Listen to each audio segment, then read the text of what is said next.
Morning guys, in front of me is brand new Samsung Galaxy S25 and let me show you how to block a number.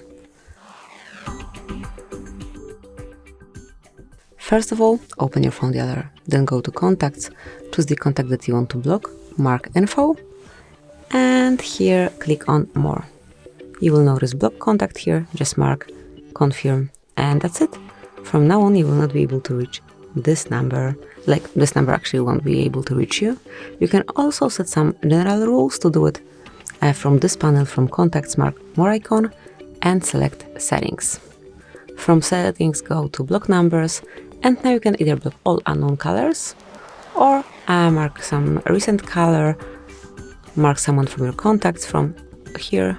Actually Amy is already blocked, and also you can enter some number manually by yourself. So that's it, that would be all. To unblock some number, just mark on minus here. So this is it. Thank you for watching, please subscribe our channel and leave the thumbs up.